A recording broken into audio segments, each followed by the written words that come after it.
Welcome, hey everyone, and everyone who's listening after the fact. Welcome to the Rewind, where we will be discussing tonight Legacy, the true story of the LA Lakers. We'll be recapping the first three episodes, and this has been the summer of Lakers content. Um, and I feel like between really this year, between winning time, I am Lakered out, okay?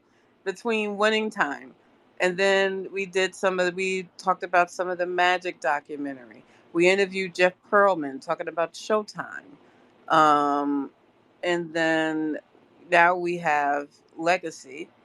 And this is another doc. And this is to me is a response to winning time, saying with Magic. But they probably were going to do it before, but part of me feels like it was, I don't know, like the timing of release is not lost on us. But today we're going to concentrate on Legacy, which is giving us some nuggets we didn't have before, but some of it does feel repetitive. But let's get into it. We have Ryan, Hoop Spaces Ryan, who is I call you the co-leader of the Hoop Spaces Network, with Chris, but he's an avid and ferocious Laker fan. And then we have Edwin, who covers the Lakers and the Sparks in LA. We have Terry up here too, who's a journalist who will chime in to parts of the conversation, and we'll get started. So, Ryan, you want to kick us off like we do in all these Lakers related spaces? Absolutely. And thank you very much, Malika. Um, First and foremost, I just want to get some overall thoughts about the series. Malika started off, pretty well. I don't want to butcher the director's name because I've been struggling with it. Who wants to take a stab at saying that name? Does anyone have a good feel for how to say? I'm about to say it poorly. Anyone want to chime in, unmute, and say Antoine? And Fuqua, he Thank directed you. Trinity. Well, yeah, I just didn't want to say it wrong. All right. I completely agree with you that we've got a lot of oversaturation of Lakers content. Obviously, we saw Winning Time, and then we had the Genie Bus and Magic responses to it. Um, the huge thing here was the complete participation of the Bus family. We saw, everyone, all of the kids, from start to finish, people that we haven't seen in years, people that I haven't seen, interviewed in such a long time. So, from my perspective as a Laker fan, it was really nice seeing a lot of the family members on camera again. You haven't seen Jim Buss do a whole heck of a lot since he kind of faded from the spotlight years ago. I thought a little bit of that came through in some of his interview, some of the pent up resentment in my mind. That's my opinion. But overall, I feel that we're getting a bit saturated here. So I have a feeling that this probably won't be highly watched. That's probably not the best term to use, but I just don't think the ratings are going to be that high for it. Not because it's not done well, just because there's a lot of content here. And this is really for diehard Laker fans and for the people that were interviewed. I bet they're loving this as well because it's their chance to tell their side and get it out there. So I'm really curious. Let's start with Edwin, our other heavy Laker fan. How do you feel about overall thoughts and what you're seeing just from a high level perspective so far? And by the way, welcome, Edwin. Thank you. For me, I'm trying to resist the feeling of oversaturation because this is what I want, right? Like I'm like, it's okay. I feel like a kid who's eating ice cream and they're kind of done with it, but they want to prove that they love ice cream to their parents so they get it again. So I'm like forcing myself down this last bit of the ice cream cone because I'm like, I don't get ice cream all the time and it still tastes awesome even if I'm kind of over it. That's how I feel about the '80s Showtime Lakers. I agree with you. I don't think the ratings will be anywhere near what the HBO Max show is going to be or anything like that. And it was interesting. I was watching a few of the episodes the other day, and my wife was next to me, and she only watched like 30 seconds of it, and right away her response was, "Oh, is this a response to that other show?" And I'm like, "Yes," because she could clearly see even just being around me that this was a counter to what was happening there. Again, whether that was intentional, whether that was going to happen anyway. Even the fact that the subtitle is like a subtweet, right? The true story. That implies there's a false story that's out there, and we all know what story that is. So it's definitely been interesting seeing that and kind of seeing how people are taking this one versus the stuff that's already out there that maybe makes this feel like it's kind of redundant a little bit. All right, thank you very much, Edwin. Malika, I want to go back to you and give you a chance to finish any more opening thoughts. And just to throw this out there, um, in terms of ratings so far, not how many people are watching, but how people rate it. This documentary so far is on IMDb, for example, rated an 8.3 out of 10. So it's being well received. Winning Time tied 8.3 out of 10. They Call Me Magic, the other Laker centric show that came out, is actually slightly lower at 7.7 out of 10. But all three pretty highly rated. But the HBO Max one, or HBO one, is getting the lion's share of the ratings, which was taking the most liberties of all three. So, any more opening thoughts you want to give before we move over and ask Terry? I Opening thoughts I have, I it felt very repetitive. And I felt like I watched this, well, the first episode. I felt like a lot of that was in Winning Time. Um in some way. I also felt, and it wasn't enough differentiation for them to, you know what I mean? Like, it was some differentiation, but just not enough to where it's like a big deal. And I also felt, so, between that and the 30 for 30, series also, like, I felt like there was so much Lakers content that I 30 for just, 30s. They've had yeah, multiple 30 for ones. 30. Yeah, they have a few of them. And I just felt like it's just, yeah, this is the same stuff, kind of. That's honestly how I felt at first. But there was some cool nuggets in there. But, and I'm sure we'll get to that. But I felt like skipping through some of it, if that makes sense. Absolutely, that makes a lot of sense. Terry, we're going to get into some specific topics in a little bit here, but I'd like to welcome you to the stage, and it's nice to meet you. Welcome to the Rewind. Can I get some overall thoughts from a high level for you, anywhere you want to take it for just this series, or feel free to compare it to some of the others, but at this point, we're just going to keep it high level. No, yes, sir. I was going to give my opinion just a little bit later. I'm also in charge of writing breaking news, and Vanessa just won 16 mil against LA County. So I was writing that up, and I have to get that in a few minutes, but I'm definitely going to contribute just a little bit later. Not a problem at all. We will continue I'm to just, move, and I'm, yeah, I'll just go ahead and continue to listen because this is a fascinating topic. of course, and that breaking news is very important. I love to hear it. Awesome. So we'll move on. Our first detailed topic that we're going to get into is actually about Dr. Buss. We learned a lot about Dr. Buss in this documentary, but as Malika has talked about, it's a lot of repetitive stuff that we saw dramatized in Winning Time. We saw Magic side of the story in They Call Me Magic, and now we're seeing a lot of different people in the Buss family, different players, and everything talk about him. One of the things I learned, for example, was Jeannie's story about how Dr. Buss's stepdad didn't adopt him, so he kind of felt like an outcast. And at 16 years old, he moved into a hotel where he was working as a bellhop. We kind of knew a little bit about that, but they went into a little more detail on here. There was an interview with Dr. Buss shown in this documentary where he gave a really awesome quote. I loved it. And they were talking about being his PhD in chemistry versus being in business. And he said, quote, compared to the complex equations you have to understand in chemistry, business seemed kind of mundane. And so it's interesting how he kind of talked down to, the business world in that way.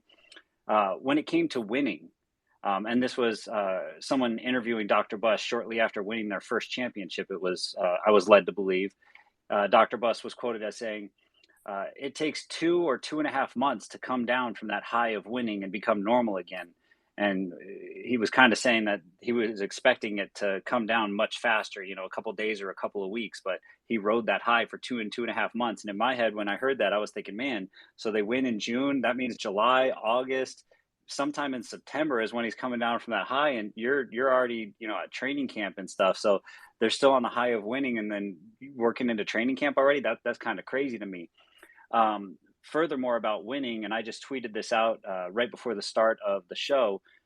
Jeannie said a really interesting quote about her dad and the culture surrounding winning, which was, quote, the ego that it takes to keep winning may be what destroys the people around you.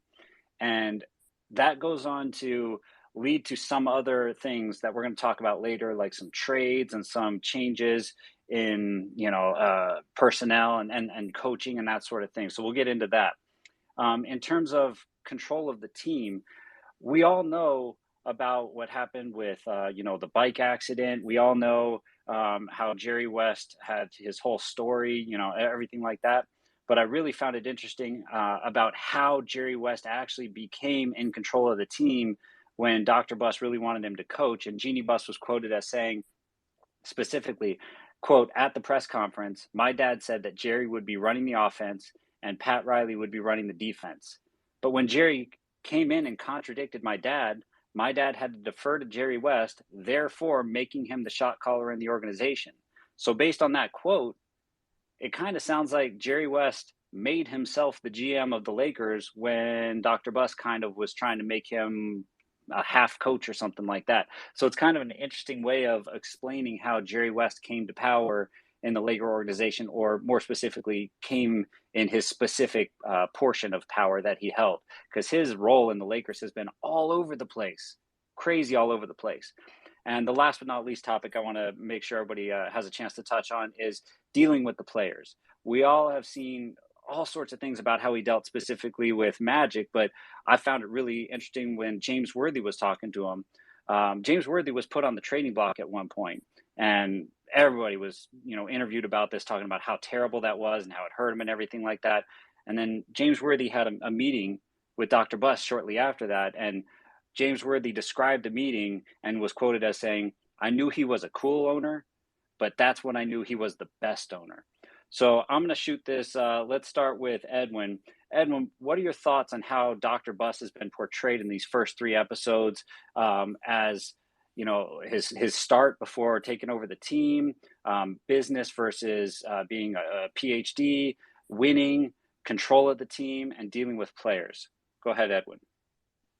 I think that the topic of Dr. Buss is probably the one I'm most interested in, because he's a person who's passed away. So we're able to kind of get any little tidbits we can get to kind of make a clearer picture. Understanding, hey, it's coming from his family, so maybe it won't be so negative, right? We understand the, I forgot the term, but basically a narrator you can't maybe, trust as much because of, the relationship. But I think all the little nuggets that we are getting about him comparing business to, his collegiate work and things of that nature is interesting. Hearing that talk about with James Worthy, I know from the Showtime book, they did talk about him being on the trading block, but they did not talk about, at least from my recollection, that conversation that happened in private between James Worthy and Dr. Buss. And I think it kind of showed that Dr. Buss, despite his friendly demeanor and his unorthodox way of doing business in the sports world, at the end of the day, the buck stops with him, because when he had that conversation, he told them, I understand you were mad and you said some things to the media, but let's clarify, like, I'm management, that's me. And it just let it be known, hey, it's not Magic, it's not Pat, it's not Jerry, it's me. It's my name on the property, on the team, and at the end of the day, like, I'm the one who decides what happens, even if I do take insights from other people. Which I think that's why James Worthy respected it, and they kind of mended the fence with that clarity that it's me, I'm in charge, this is how things happened, and at the end of the day, it comes down to me. So I found that whole section and all the stuff on Dr. Buss probably the most interesting part for me of this docu-series so far. Is there anything you felt you learned that you hadn't learned in Winning Time, or from the Magic point of view in They Call Me Magic? Oh, that's a great question here. So I think, like I said, I think just getting a little bit more of his personality besides the other tropes we've gotten, seeing the inner workings with him, and again, it kind of reaffirmed for me the Jerry West, Dr. Buss, they have that tension, right? I've seen that clip, I think pretty much to its entirety, that press conference where he announces something that doesn't happen in the NBA with like an offensive coach and like a defensive coach. Like, it's not football. Like, it was kind of weird. And then seeing, it's so wild. Imagine that happening today, where you contradict the owner, not only like 5 seconds after he makes a statement, like, oh, he's the offensive coach, he's the defensive. And then Jerry West comes up immediately after and says, no, that's not true. I'm assisting Pat, not really running the offense. Like, what? So I think that was the most interesting thing that it showed, that even though people may not have liked Showtime as much, you start seeing, oh yeah, there's definitely friction here. There's definitely tension here. There's a back and forth that, you know, it makes Jerry West seem like he does kind of his things his way, and for some reason he keeps on getting roles with the team. I found that to be the most interesting thing, even if it is just more information. I think it kind of solidifies that, hey, that's why one show's doing it this way, because there's clearly is tension and kind of contradiction and drama there. All right, and Edwin, I believe the phrase you were trying to get to earlier was an unreliable narrator. There it is. Yes, unreliable narrator. Exactly. All right, Malika, let's go to you. Do you have some thoughts and comments on Dr. Buss with the way he treated his players, how he maintained or gave up control of the team, as Edwin was talking about, the way he handled winning, and the way he ran his business or came into power? Go ahead, Malika. I thought it was interesting. A few things that stands out to me on Dr. Buss. Number one, I thought it was interesting his relationship with Magic. Like Magic said, he was like a second father to him, and his son disputes that. I don't know about him being a second. Like my father treating him like he was a son, but I was jealous of the trips to the Playboy Mansion, like like downplaying like the Magic, like Dr. Buss, when you look at the relationship owners have with their players, they were unusually close when you look at the owner player relationship, specifically Magic. Like at the time when Magic got that $25 million contract, like because they were so close, are you management? Like some of the players were thinking, and this was talked about in one of the 30 for 30s. But players thought that he was management and that he couldn't be trusted. That's how close they were. It was like taboo to be that tight with your owner. So it was interesting seeing how one of the sons felt, his oldest son felt about that. So that's a tidbit that I definitely picked up on. I think that Dr. Buss was a people person.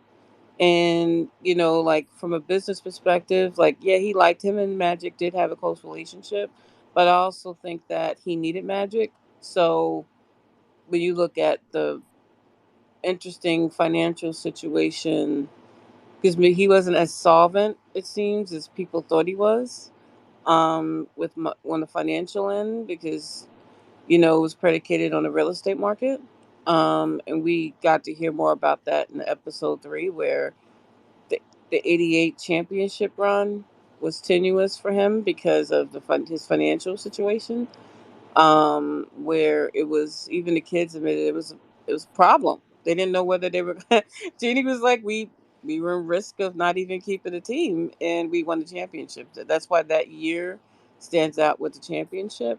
So learning that and them navigating that, and then him doing the naming rights deal, I feel like he established a lot of, like the appreciation for Jerry Buses is going up because he established what everybody does now.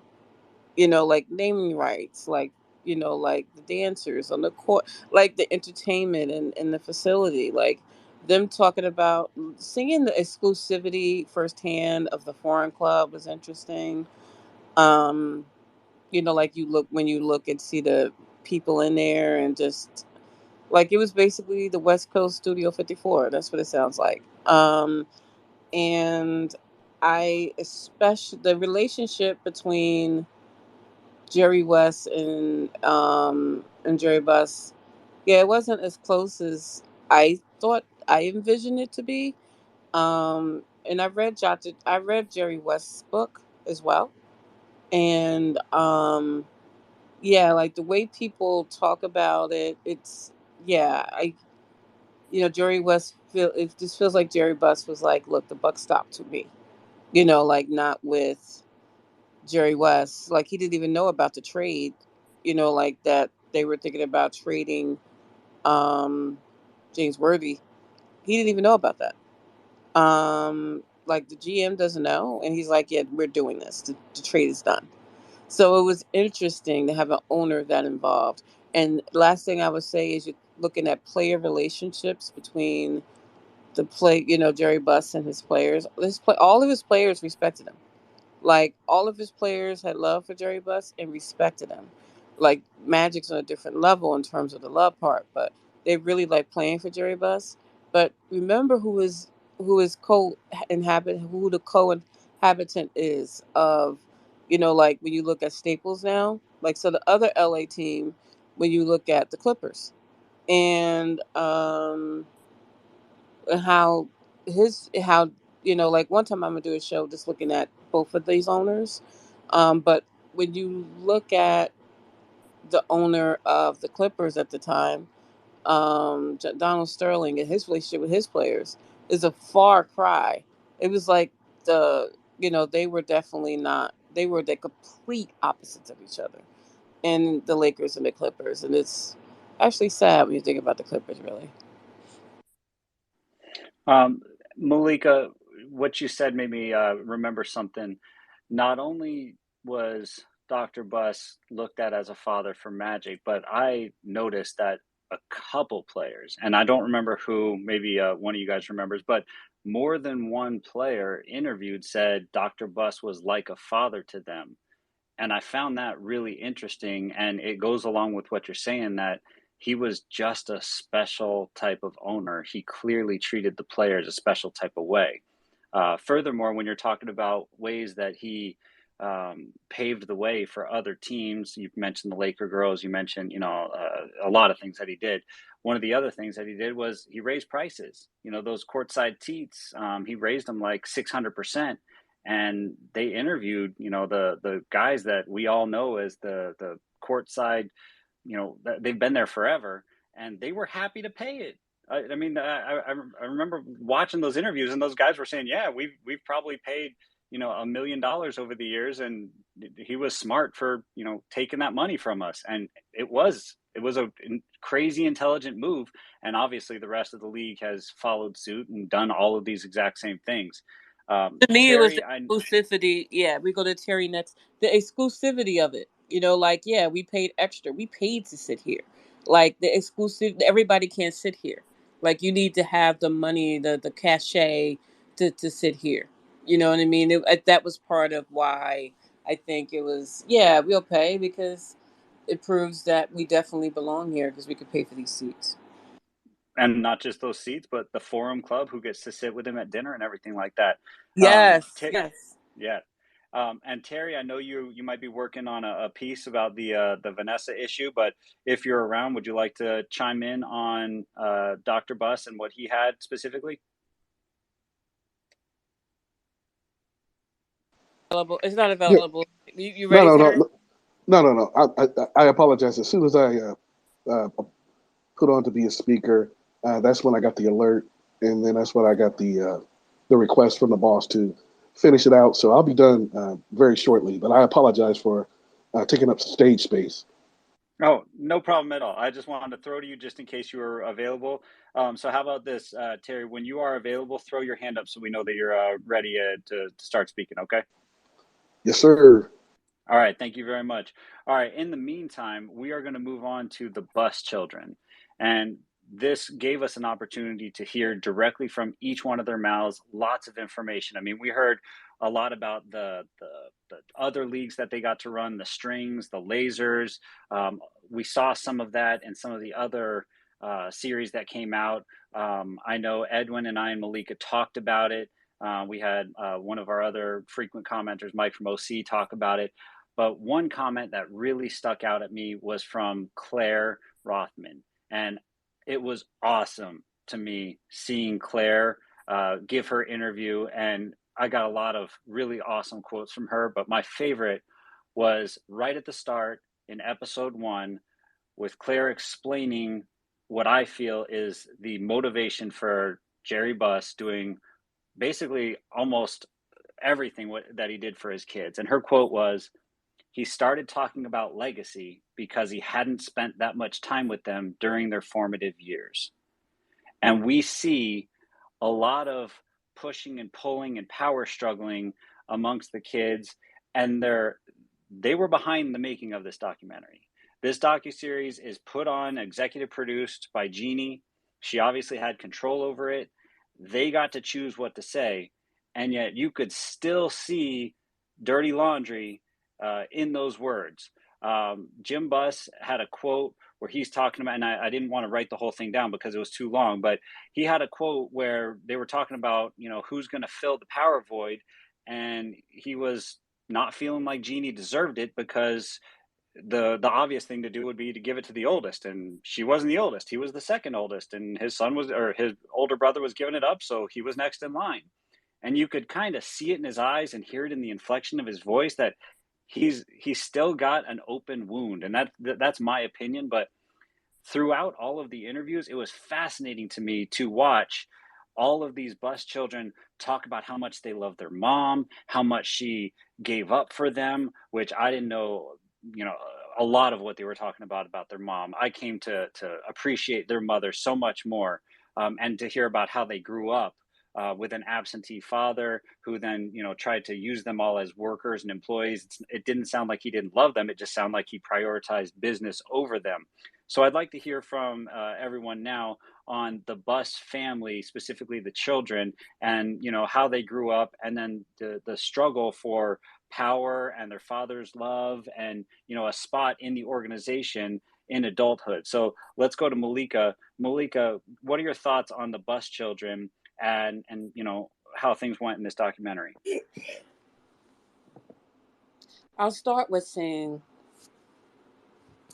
I think there was jealousy with the son and Magic because Magic's relationship with Jerry Buss, Dr. Jerry Buss, I think that um, there was a jealousy there. That's why he felt the need to say, I don't know about my father treating him as a son, but I was jealous of him going to the Playboy Mansion. I mean, he talked about how Dr. Buss um, took him to USC games, and they would hang out. He's introduced him to the Playboy Mansion. Like they were hanging out like they were like best friends. You know what I mean? Like he had a relationship with Magic, and it, like a very close one. And his son, yeah, his kids, he saw them as his legacy. Like you will inherit the business, so you need to learn the business. And his relationship with them was like, okay, I need you. You're here. You're here. You're here. The way they talked about it, it was basically grooming them to take over his business. That was his, like this is your legacy. So this is our family's, like this is the family business. All hands on deck. Even like in the second daughter too, she felt she was always behind Jeannie, which she was, and like Jeannie was older, so Jeannie got more opportunities. Like she didn't consider her what she did at the company, at the family business, as a real job. You know what I mean? Because she really wasn't doing anything meaty, or so it's like some of the kids got responsibility, but it was Jeannie, the one that got the media attention. It was Jeannie, to me, that was that, like she had to fight for her position in the family, because the oldest son was getting getting the first lick of the opportunities, and I felt like things were passed down to Jeannie if the oldest son, like didn't want it, or if it felt girly or something a girl, like when he gave Jeannie the tennis, the women's tennis. It was interesting how, yeah, she got to run that, and um the press just love Jeannie. She's cute. Like she's smart, um and the family, and she was also someone who spoke about, she was not shy about what she wanted, which is completely different from how they cast her on Winning Time, which her role on there is complete fiction, because we know where she was. But it was, I don't know, the Jeannie thing is interesting, that the relation, looking at her and her brothers, and I assume the younger one to come in during the Kobe years because we barely saw him, but it was interesting looking at their relationship with their father versus how he talked to and worked with his players. Like I think he was a natural people person, but when it came to his kids, it was business and this, it was a different relationship. And I found that to be fascinating. And I also, this is for my own thing, like the difference in the way they dressed and their, like the cowboy one. I'm so intrigued by the cowboy son. Um, because he looks so different from the rest of his brothers and sisters. Like he intrigues me. I was like, does he own like a bunch of like stuff in Texas, like those those? I'm just so curious about him. I said I was going to Google him and look into him, but it was interesting because he didn't look like he wanted to be involved with the business either too much. Like at first maybe, but after a while it was like okay, you know what I mean? Like so it was interesting. He had clear favorites. I think Jerry Buss had clear favorites, and he had visions for his kids. And I think his oldest son disappointed the heck out of him. You're absolutely killing me. I'm over here laughing, just calling him the cowboy one. Um, Edwin, as a longtime Laker fan, I know you know a lot about the Buss children. You've watched them probably grow, as I have over the years. You've watched the Buss family drama over the years. You've watched them get along. You've watched them fight. You've watched some of them work for the organization. You watched some of them run the organization. You've watched them be scouts or hold VP titles, and then you've watched them not be scouts and not hold VP titles. Um, I want to know from you. Number one, you could talk about what we saw in the documentary. You could talk about the quote I gave about Claire. About how Dr. Buss didn't spend much time with them during their formative years. Maybe about the power struggle. But I also want to know specifically from you, what new things did you learn about the Buss family children that you didn't previously know? Because I specifically want to know that about you, Edwin. Go ahead. Yeah, thank you. So much to talk about here. I think we can do just a spaces on the subject of the children, and I think that's one of the things I hope that we continue seeing more and more of as we go into this docu series. And I think one thing that sticks out to me is kind of the same thing um, that happened with the Last Dance documentary. As many of you know, I'm not a big fan of it. I don't think it was done as well as it could have been. And one of the main reasons I feel that way, besides the direction they went, is that Michael was behind everything. So obviously he made things look a certain way. And I had the same issue with this one, right? The Buss family, the children are behind it. So yes, it's a documentary, but a documentary where the person who's one of the main subjects also has complete authority to edit and cut things out or say things how they want and not be pushed and challenged by a documentarian who's going to just go for the truth versus what the person wants, right? But just like Last Dance, a person of that stature, of that kind of fame and power, and I'm sure everyone's dealt with a boss like this, they don't know when they're making an ass of themselves or exposing who they really are because they're so used to just being the dominant figure. And just like Michael shared a little bit of himself, he didn't even know he was sharing with his conversations. We're seeing the same with the Buss family. The tension, the not slight condensation, but like the little bickering that happens, even with the stuff they cleared out, you can see it. You can't stop your facial features when you're saying, I'm older, I should have gotten it, or I don't know why she feels like she would be slighted, right? Those kinds of things are still really interesting because, again, they still are who they are, and they don't even think there's anything wrong with what they're saying. And it's not that it's wrong, but maybe they're giving us more than they even think they are, which is what I find most interesting.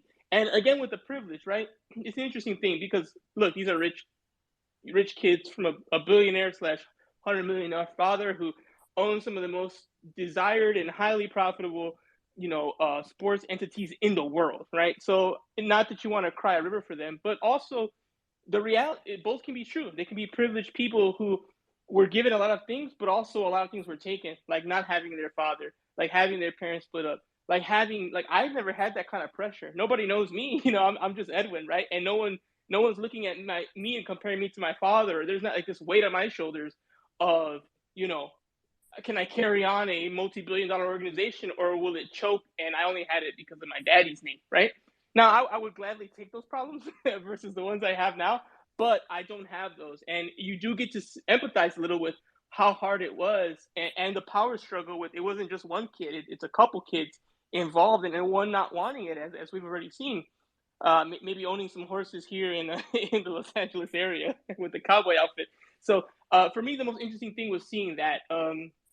Again, it's hard to empathize with the rich, but you do a little bit hearing their stories as kids growing up and how hard it was not having their parent around, and then having to also live up to that parent's career by trying to follow in those footsteps and having a couple people in your own family kind of in the way.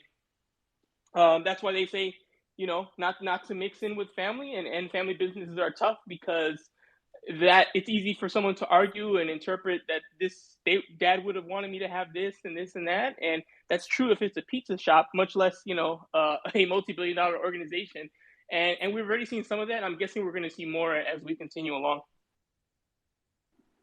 All right, thank you very much, Edwin. The next topic we're going to get into is one that I think is the most saturated of all the topics, and that would be Magic. And the reason for that is Showtime, winning time is Magic and Dr. Buss centric in my Ryan, mind. can we combine Magic with the other players too to show the difference? Well, I I've feel got like a couple Magic's Magic centric. I've got a couple Magic centric topics that I do want to specifically cover, but we can make it a little short. Because there's a couple things that were mentioned that I briefly want to get into really quickly here. One thing is Magic's special treatment, because he is treated differently than the other players. And specifically, he did mention shortly after joining the Lakers that he might be leaving to become a Piston after 5 years.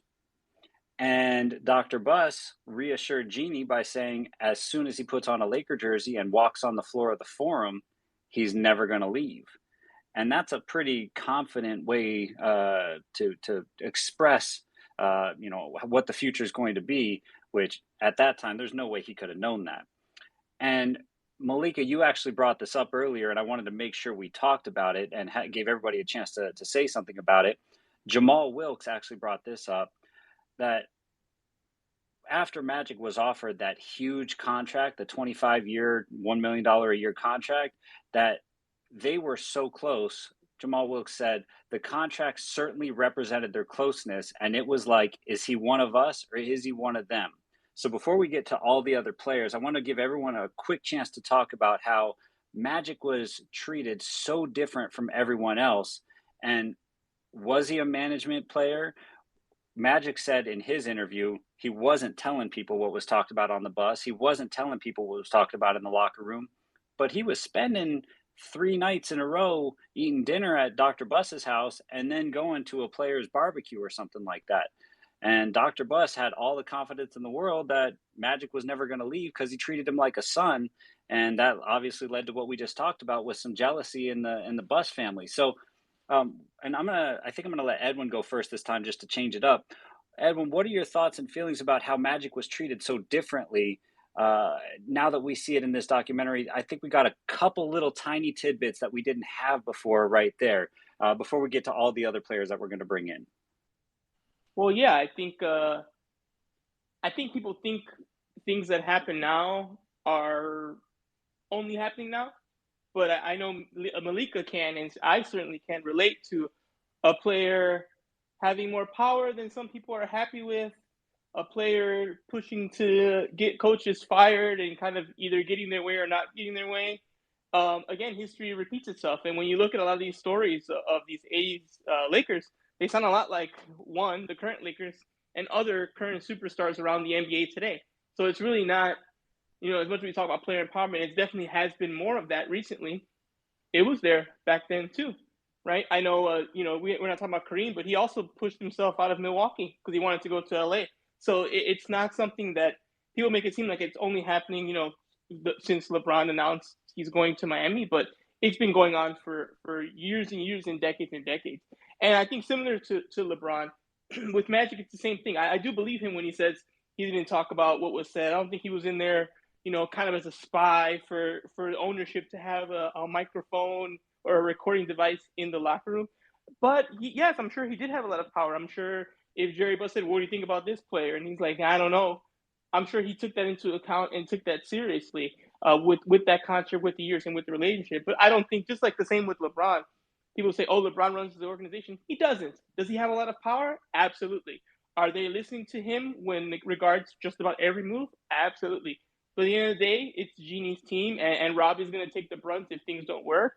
And LeBron has a lot of insight and a lot of, you know, say, but he doesn't have all the say. And the same was true for Magic, I'm sure, at that time, where he had a lot of power and a lot of say, but not all of it. And that's how I feel about that dynamic, and how that kind of went down and how it was looked at then versus how it looks now compared to other players. That's a very apt comparison. And Malik, I'm going to throw it to you and ask you, based on what Edwin was just talking about and the special treatment of Magic compared to the special treatment of LeBron is slightly different because LeBron doesn't have a crazy close relationship with Genie. He's got a just an amazing amount of power just because of his sway in the league. I mean, we all saw what happened when he went to the crossover, and the whole arena seemed to swirl around him. It's kind of like that wherever he goes. Got that much power after so much time in the league. Can we think of any more recent examples of a player that had a close relationship, or any other time in the NBA where a player had that close of a relationship with an owner, such that the other players, such like Jamal Wilkes in this case, were questioning whether that player had so much power? Because in this case, the example Edwin brought up is very true. LeBron does have a ton of power, and I know the he wasn't trying to say KD's name, but I'll say it. KD clearly used some of his power in a completely different way. But has it ever been just a player and an owner being such close friends that led to the power dynamic that we're seeing shown in this docuseries? Any thoughts on that, Malika? No. I think that Magic knew what he was doing. Um, he knew his relationship with Jerry Buss, Dr. Buss, and he knew that him stating that he wanted to trade meant Paul Westside had to go. It's as simple as that. Like, he knew what he was doing. So with Magic wielding that power and using the relationship, I mean, I think they used each other at key times. Like, this is when Magic used his relationship. And the reason, I think one of the key reasons, because I respect Dr. Buss's business acumen. Magic changed. Him and Magic coming in together was great, but let's be clear, Magic changed the Lakers. Like, yeah, you had Kareem there, but Kareem wasn't putting the butts in seats like that. Like, bringing Magic, his smile, his personality, like, put that shine on the Lakers. Back, when right at the beginning of the Showtime era, like, people were curious about Magic. He brought, with Magic, you had Showtime, you had the flashiness. From a business perspective, his investment is stocked in Magic. So keeping Magic happy, you have to keep Magic happy because he's the franchise. When you look at it from that perspective, so his relationship with Magic makes perfect sense, and he had the perfect. And I'm not downplaying their real closeness and how real close they were, but Jerry Buss identified. Whereas with Cook, Magic would have been out of there in 5 years. Like, Magic would have been gone. Like, he would, because like, the previous owner was awful, like, just awful. With Dr. Buss, part of me feels like he recognized what he had in the relationship, and and yeah, Magic, the franchise goes as Magic goes. So that's how I feel like with Magic. He had with LeBron and the crossover. I mean, LeBron is, like, I wouldn't put the crossover with power. I just think his relationship with he has a great relationship with basketball fans and his fans, and like, he has a really great relationship with them in terms of, so they're going to follow him. He's had a great relationship with fans for as long as he's played in the league. Like, he's had a great relationship with fans, but his power is different because it's not like Genie's walking around calling him a son. It's just that player. LeBron is the rep for player empowerment. Like, I don't think he gets everything, but they clearly respect LeBron and and all that. With KD represented owned unfortunately owners taking that power back, and we need to stop this. So with KD is the opposite. One thing about LeBron though that I respect, and I want to say this real quick, even though this is not about LeBron. We're not at LeBron yet. That'd be probably the last episode. Um, but Le, LeBron actually he didn't act out of a contract. He actually fulfilled his contract commitments. He just had short contracts. He negotiated short contracts. Like these players out here getting into 4-year agreements and then breaking that agreement. So when they say player empowerment and crediting it to LeBron, I think they need to assess, like what type of player empowerment we're talking about. Because LeBron actually didn't break contracts. That's all I wanted to say. All right, thank you, Malika. Now, I know we promised to move to the other players, and the first thing we're going to talk about with other players is actually a callback to how we started this episode, which Malika wanted to bring up right off the bat, the '89 finals, and she didn't really feel bad for the excuses that were made about injuries. So let's talk about injuries for a second. Injuries today are viewed very different to how injuries were viewed back in the '80s, early '90s, that sort of thing. We saw a completely different reaction to how injuries, when injuries happen. And here's a quote, I'll just say it. Dr. J was quoted as saying, "We're from a generation of, if you don't go out there and fucking play, someone's going to take your job." That's not the case now. Now we have guys taking days off for load management, knee management, back management, that sort of thing. We've learned a lot more about things. If you watched, all these episodes, you saw guys playing on sprained ankles, giving it their all, doing everything they could to make sure that they didn't, give up their starting spot. So injuries played a huge role in a lot of these games. The '87 championship, the '86 non-championship for the Lakers, the '89 non-championship for the Lakers. I could go on and on. Malika and I had a really nice conversation in the first 5 minutes of this recording about how basically every team who's ever won or lost, probably any game, but definitely any playoff series, is going to find a way to point to something that's either a nagging injury that someone's playing through, or someone that's really just, unable to play, like Byron Scott or Magic's hamstring going, or Kareem, injuring his ankle, or they didn't lose that one, but, just something happening. Larry Bird made all these excuses for the Celtics not winning. He was rattling off every injury every dude on the team had the year for one of those championships they lost. So injuries, huge deal. Furthermore, we learned a lot about player impacts here. I really love the quote that Magic said when James Worthy took over in a Game 7. Magic just looked straight into the camera and said, "Man, I love me some James Worthy." And Magic, I agree. Not going to lie. I love me some James Worthy too.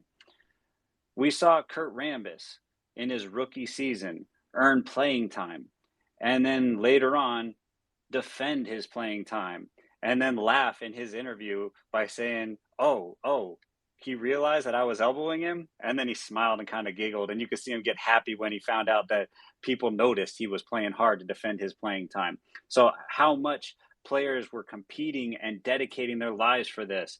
And the trip to Santa Barbara that may have cost the Lakers a championship, the impact of what all of this did to the players' lives and health and everything. And finally, about rivalries. We know how much the Lakers-Celtics rivalry was, and I loved the quote that James Worthy gave. Anybody who's watched the Lakers on the local Laker TV channel has seen James Worthy clapping every time the Lakers beat the Celtics. But I just absolutely loved watching James Worthy give his interview and saying, just deadpan, "I grew up watching the Celtics on that parquet floor. It was amazing on television. But when you get in there, it's pretty shitty." That was just the best. James Worthy, man, I love me some James Worthy. That's all there is to say. But to start things off, talking about the other players, I'm going to throw it back to Malika, because Malika, I think you have a little bit to say about the Norm Nixon trade, because it was portrayed a little differently in this docuseries than we were led to believe, I think, in real time, than than a lot of people thought it went. So, Malika, can you kick us off with your thoughts about the Norm Nixon trade? I'll let you run from there. The Norm Nixon trade was intriguing because, I mean, I remember reading or looking at something to where it was alluded that there was conflict in the locker room. A little, like a little conflict in the locker room, and it was better for the team chemistry and to move on to be more, also get back to championships, of course, but team chemistry played a role in trading um, for Byron Scott. And that was my impression. Like the way that they covered it in here was, well, they had a tight relationship with Norm Nixon, and they didn't even want to accept Byron Scott when he got with the team. Like he had to like earn their respect and earn their, like their friendship, because they had an issue with Norm Nixon being traded. Um, and I found that to be completely different narrative from what was told. And Jerry West was like, yeah, like when they said to him, and when Norm Nixon said, when Jerry West said, well, we're not going to trade you. He said something like that. And he was like, oh, I know. Oh, I'm out of here. He knew instantly, based on him saying that and how he said it, that he was going to be traded. Like there is no way I'm not going to be traded. And just like, I wonder sometimes like what cycle of trust was broken there. Like also, but that's a whole other issue. But I felt like with Norm Nixon, it Byron Scott did help them win more rings, but it was just interesting, like that narrative with Norm Nixon. But Kareem always intrigues me because Kareem was such a great player, um, one of the greatest players of all time. But um, like the way Magic was treated by Jerry Dr. Boss is not, like he talked about how at first we met Kareem and he was dealing with Kareem. He's like he idolized Kareem, he respects Kareem, um, but like Kareem had to watch this treatment of Magic. So I felt like we didn't really get like, we got some semblance. Maybe he made a few comments here and there. Like, how's that such a great player that's considered one of the greatest of all time? Watch a rookie come in and get disrespect from the owner and get the love from the city this way. When, look, I'm that guy. I've been here. So that is interesting to me. Because yeah, I love Lakers history when it comes to this stuff. And Michael Cooper is it's one of my favorites on this show. Like him cursing like every 5 seconds. Like I'm like, okay, Michael, I could grab a drink with Michael Cooper and we could have some fun. Like we can just, talk for hours. And I would love to hear his stories. Like I would love to interview him and just hear his stories and just, like I would love. Man, he is my favorite on this whole damn thing is Byron Scott. And at the end we'll talk about, but now with the injuries. I'm sorry. The next time I hear anyone talk about downplaying the 91 Bulls championships run, I am going to bring up even Isaiah Thomas in the comments. I don't do the whole comments thing, but I'm sorry. In '89, wasn't Byron Scott injured? Didn't Magic Johnson have an injury? Why does those injuries not matter? But you guys in '91, the fact that y'all weren't 100%, oh, you try to downplay that championship. If you don't sit down somewhere, I have no respect again for the back to backs of the Pistons. Like, there are injuries every year. It's usually somebody injured during the playoffs. And it's like, oh, that and this championship really doesn't matter because such and such was injured. They all matter. there's going to be injuries. It's an 82 game season. So I, like looking at it and the way that they like to talk about the Pistons, where we beat the Lakers, y'all beat y'all beat an injured Lakers. I'm sorry. To me, this is like the Warriors, because remember they were undefeated in the playoffs before this. Like in that year, right? They were 11-0, and before they went against the Pistons, and I just don't even see the back to backs the same. I completely forgot about those injuries. And hearing about those injuries, I'm like, the way they talk about we went through the Pistons. No, we went through the Lakers. No, y'all didn't. Y'all didn't go around. Y'all didn't go against the real Lakers. And I'm no. So that it was like finding out, remembering that Santa Claus doesn't. Santa Claus is not real. What are you talking about, Malika? Like what? Like that's how I can't believe I forgot that. Like I forgot about those injuries in '89, and it totally changes my opinion on how Isaiah and them talk about the back to back. I'm sorry, I don't get that. I'm sorry, but Malika, that's all. it sounds like you're low key maybe adding a third team to your stable of teams you like, because maybe it's all this saturation of Lakers content, but I feel like you might No, be I'm liking the a team a little bit. I like the history. I love the history of the Lakers. I'm a Magic Johnson fan. Magic Johnson's in my top three all time. I think Magic is an incredible player. Um, and I mean, I would have loved to see him like in person in the arena, play during this time. Like I think Magic and Bird are just great. So I have respect for the history of the Lakers, but I'm tired of y'all. Like, especially this summer. Like I'm just tired of the Lakers. I'm not watching any Lakers games this season. I mean, I'm just tired. But I have respect for the history of the Lakers 100%. It's a rich history, especially we have Donald Sterling in the same building, at some point, and and he's a total contrast. A study needs to be done there on the differences between Dr. Jerry Buss and Donald Sterling, and them both being teams in LA and being a complete contrast of each other. It's very interesting. All right, Malika, before we move on, did you have anything you wanted to touch on about the player impacts, the actual play of the players, or the rivalries that were discussed? What I loved is that, I loved the fact that with Larry Bird, I love the fact that he mentioned they actually didn't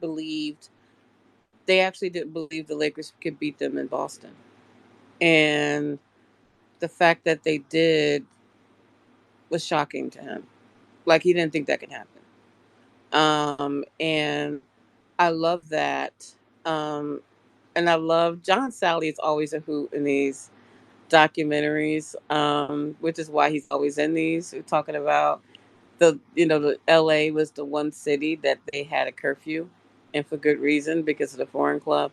I thought that was hilarious. But When he one couldn't thing take I his like, eyes off the Laker girls? and he couldn't take his and he's like they had, women of all races, basically is what I took from what he said. They, like women of all races were in there, and there was not one ugly woman in there. Like you didn't find one unattractive woman in here, he was saying, and I take it as they were selective. That's why I say it was like Studio 54 of the West Coast.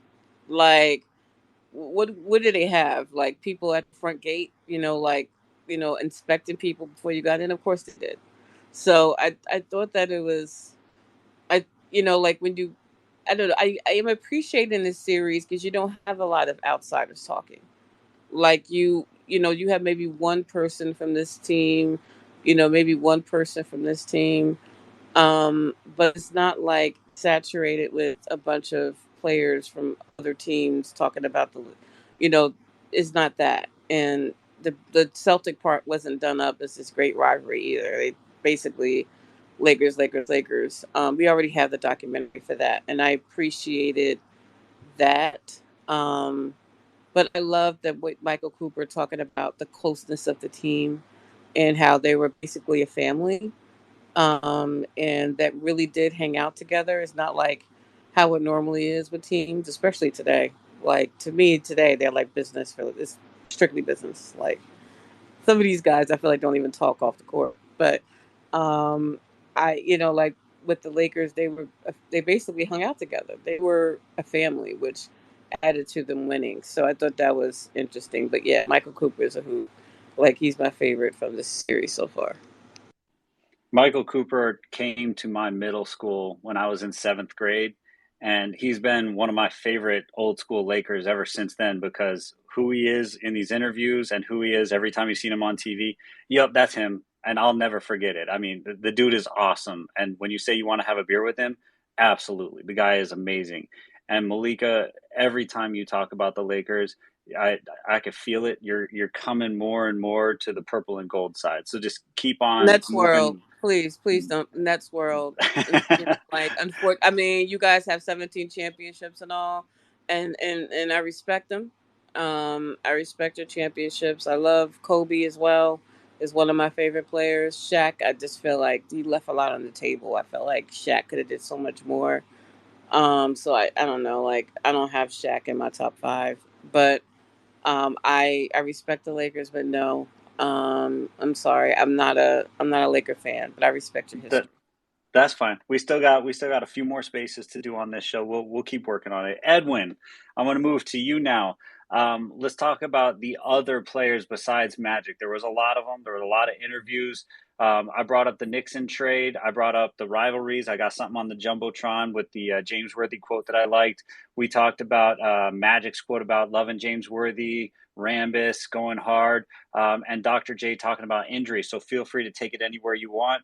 Talk about the players, the play in the docuseries. Go ahead, Edwin.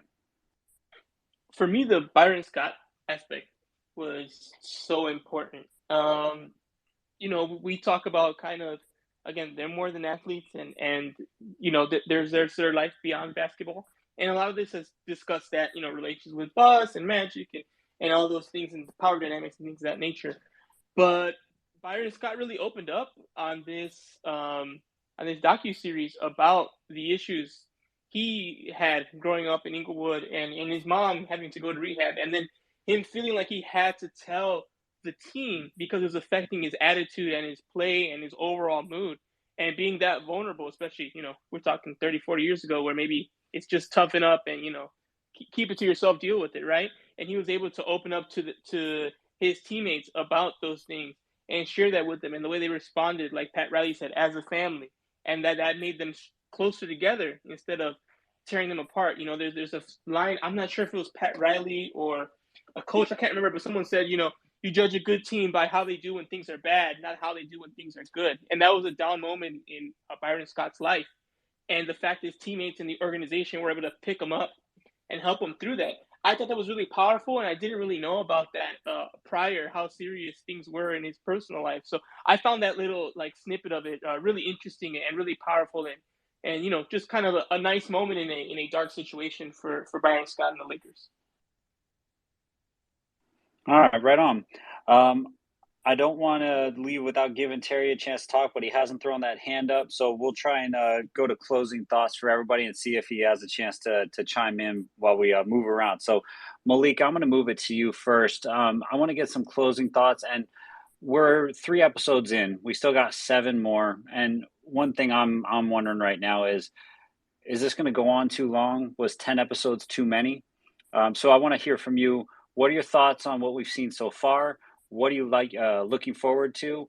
And then also, we've had, as we talked about, 3 shows kind of in the last few months. Out of those 3, how do you feel this fits in terms of what are you liking out of the 3? So closing thoughts, what are you looking forward to? And what are you liking the most out of the 3 shows so far? Yeah, I was hoping you couldn't be last because next week we have Jeff Pearlman. But yeah, next week we are speaking with Jeff Pearlman, who wrote Three Ring Circus on the Kobe, Shaq, Phil years, that dynasty, the three-peat. We will be speaking with him about, yes, another Laker room. But the book is interesting because people view it as an anti Kobe book. But he has a really, I thought he had a really cool intro, noting that Kobe during those younger years wasn't the same man he became.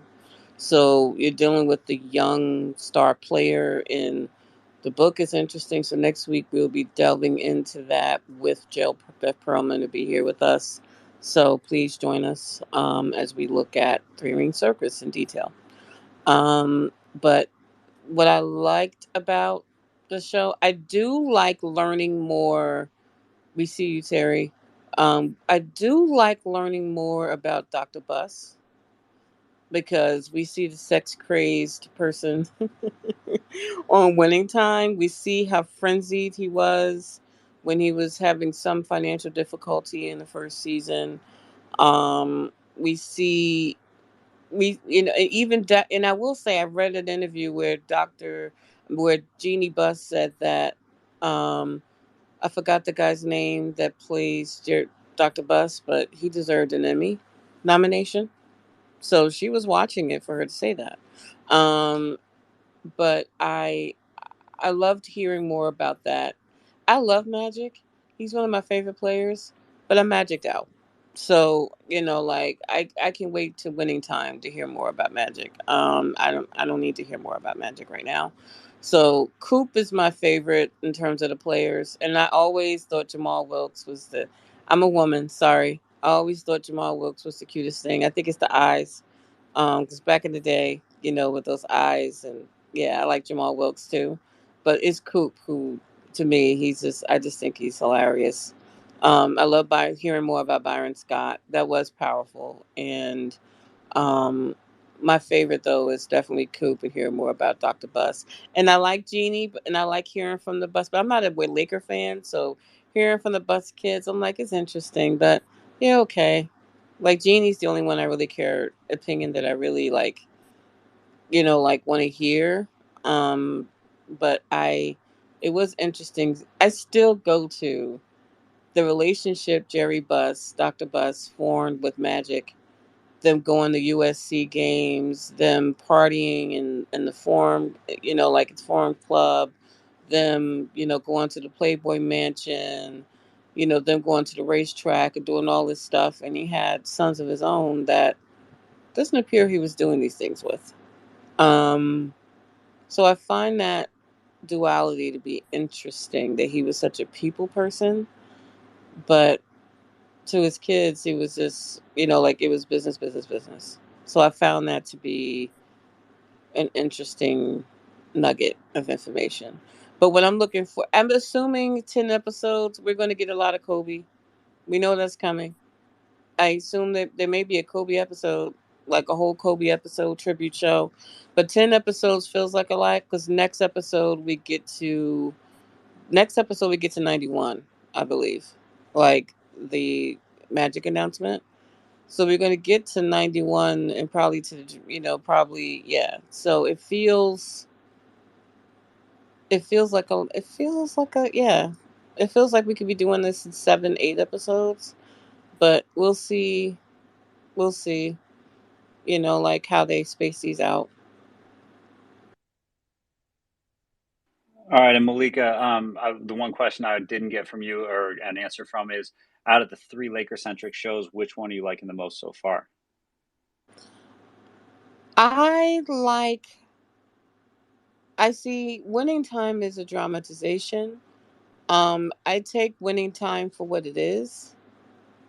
But I'm a historian, hoop historian by nature. So I like Legacy because of the richness of the history we're getting from the owners, from the kids, and that fight for power. Oh yeah, we're going to get more in the fight for power that comes up. Like that's coming. Like so, um, and I like Legacy because of the richness of the history, but I don't consider Winning Time like in the same category with this because Winning Time is a dramatization. Some of that is fiction, um, based on fact.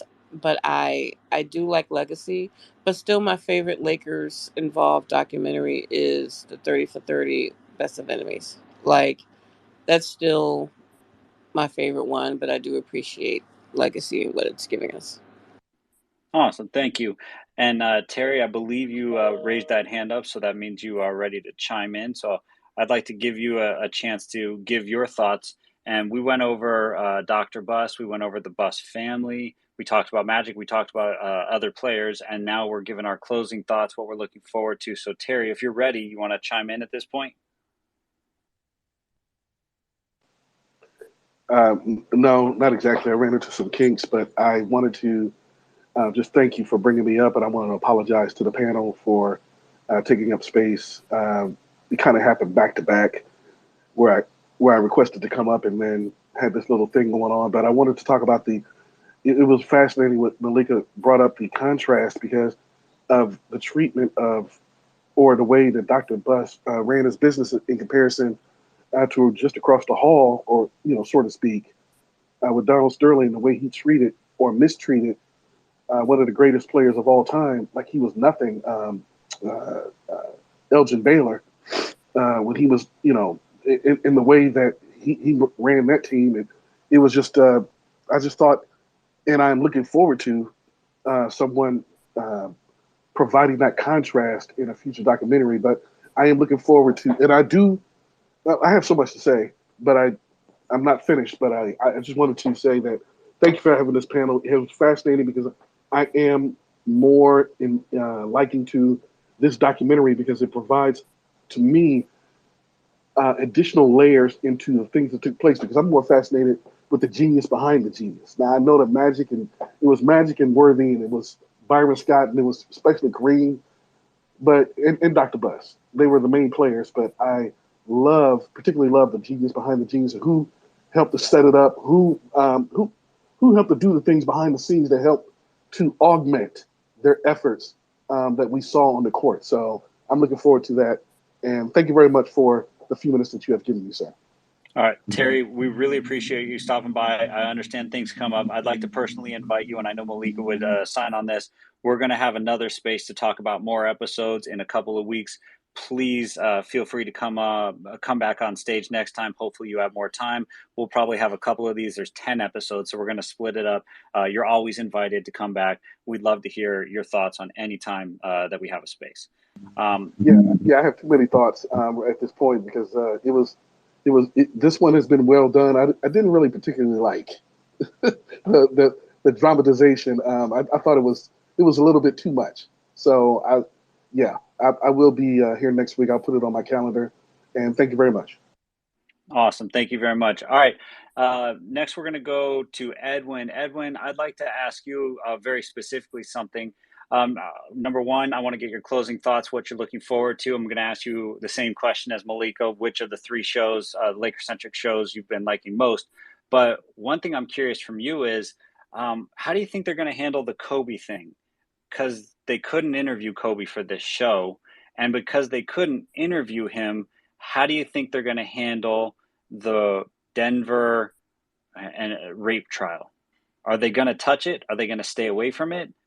Because they can't actually get the words from his mouth. So it leads to some touchy situations.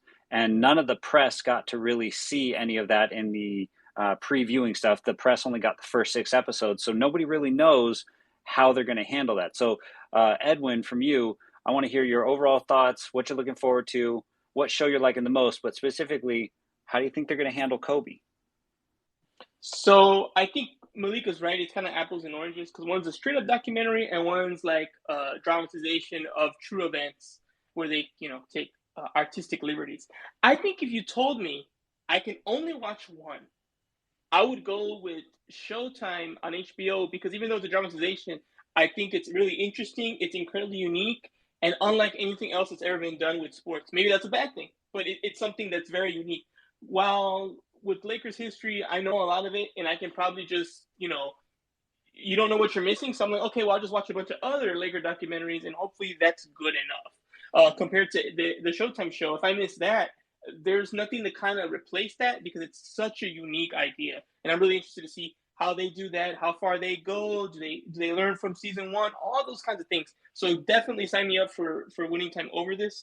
But as a 1-to-1 series or just like comparing them to, I understand why someone would pick the Hulu one. I think they have to address the Kobe incident in Denver and the accusations in the trial at least a little. I think if they don't, it would be an incredibly ignorant and glaring submission, and I don't think they'll do that because even Michael, who I wasn't a big fan of his documentary, he addressed his gambling. He addressed the accusations that it was a fake, retirement, and he denied those things. So he at least was willing to say, hey, I know these things were said about me. They're not true. I'm going to address them. I thought he was going to hide from those things, but he didn't. So I'm going to give the Lakers the benefit of the doubt. They'll do the same thing. Now, will they go very in depth in it? Probably not. But they will say he was having issues. He was having trouble. There was this trial. It was tough on him, blah, blah, blah, blah. And then, I don't think they're going to spend too much time on it, but I do think they will address it. That's one of the things that's so good about the book that Malika's going to, interview Andrew Perlman for, because he got to get those Kobe stories before his death. And as we know, people talk differently about people once they pass. They're probably going to be a little kinder.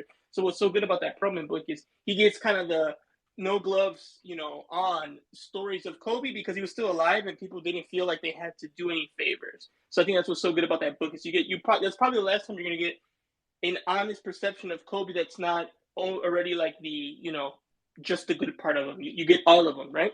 So I think they will address it, and I think it'll be tough, but I'm excited to see it. When it comes to the Hulu docu-series, I'm excited to get out of the 80s. We've been in the 80s for a long time with They Call Me Magic and Showtime, and I want to see what they do with Kobe. I want to see how they talk about that. I want to hear Shaq talk about that. I want to hear LeBron. He's in here. They show him, dunking in the bubble in some of the highlight reels and stuff. What does he feel? He mentions it in one of the clips. He's like, he talks about the highs and lows of Lakers. He's like, you're up here, and then he does like a signal, like a roller coaster going straight to the bottom. So how does he discuss those things now? He's the one whose story's not done with the Lakers, right? Him and Jeanie. They're Jordan, Magic's story's kind of in the past. Riley's in the past. Everyone else is, they're done. Jeanie's still working there. Some of the, the Suns are still working there, and LeBron's very much still working there. So it'll be interesting to see how they talk about highs and lows recently and kind of where things are now. So I'm very much interested in the upcoming episodes, much more than the previous ones. And I know you're going to throw it back to Malik in a little bit, but I just want to say I'm going to do as much as I can to make sure we get as many people in that space because it's going to be so good to talk about Three Ring Circus. I love that book. It's one of the best books I've ever read. On not only the Lakers, but just sports in general. And hopefully we get a lot of people to check it out because it's going to be great having Malika interview Perlman on how that book went. Yes. Yeah, we're going to promote that the latest. Go ahead. Oh, I was going to say, yes, can't wait to do that. I'm going to let Malika wrap this up, but just my final thing, as Edwin mentioned, can't wait to get out of the 80s. Some of the cast list coming up include, as he mentioned, Shaq. We've got Phil coming up. We got Metta World Peace coming up. We got Dwight Howard, Derek Fisher, Luke Walton. They've got a lot of the more recent people that personally I grew up watching. I saw some of the 80s Lakers when I was a kid, but really I came into my personal, wheelhouse in the 90s. And then obviously a huge fan, late 90s, early 2000s, that championship run with, Kobe and everything. Kobe and Pau was the biggest for me. Kobe and Shaq, I was, I was still a kid, but I saw it all. So I loved it all. I can't wait for all that personally, but I can't wait for next week. I can't wait for the Jeff Perlman discussion. I know I already mentioned it, but Malika, tell us more one more time before we get out of here. Close us out. Yeah, tomorrow I'll have the meeting invite set up for what you call it, whatever we call it, the space thing. We'll be interviewing Jeff Perlman, who wrote Showtime, The Basis of Winning Time, and then he wrote Three Ring Circus on the Kobe, Shaq, Phil, and the crazy years of the Lakers dynasty, the three-peat team. So we're going to talk about that book next week. And I think we're talking at 8 because that's the time you picked. And I know, Ryan, you hate that time. Hey, if it's for Jeff, we'll do it. Yeah, and I'm excited to talk to him because Three Ring Circus is really good. Like, I'm really enjoying this book. He has a lot of nuggets. He's so thorough with his research. So I'm so glad that he is coming back and to speak with us, and we'll get to hear directly from him, like these stories. So we'll be prepping for the interview next week. So definitely join us next on August 31st, which is I think next Wednesday. And I'm looking forward to interviewing Jeff Pearlman. It's going to be great, and get some people here for that one. Our next episode, we're waiting till there's like 3 to 4 episodes to review. I honestly thought there were going to be 2 episodes a week. This is going to be going a long time. Like, I just feel like like it's just too long. Like, so it'll be like 3 weeks before we talk about this again because they're doing 1 episode a week. So, like it just feels like really people. So we'll be back in 3 weeks to talk about the next 3 episodes. I'm curious if MJ has been doing these darn documentary. He's been on a documentary tour, whether with him and Jeannie being friends the way they are now, and him and Magic and all that. Is he going to be in this one too? So that'll be interesting to see if he'll be speaking for the Bulls on winning that championship. But that's about it. I'm looking forward to the next week of the show, and join us next week for the Jeff Pearlman conversation. You'll see it a lot on my timeline. Sorry, people, need to promote it. Um, but Edwin, do you have any words coming? Like, do you want to talk about anything you have coming up? No, not at the moment. I did I guess I'm the bad luck in the W because I was switched to the Liberty beat after the Sparks were done, and then now the Liberty are done. So I will have some more Sparks articles coming up. One about the takeaways from the exit interviews that they had recently, and I'm working on a big one of just the mess that was the season for the Sparks. Similar to the Lakers, a lot of the drama happened off the court as well. So I'll be kind of writing a big one to kind of for anyone who doesn't know what I'm talking about.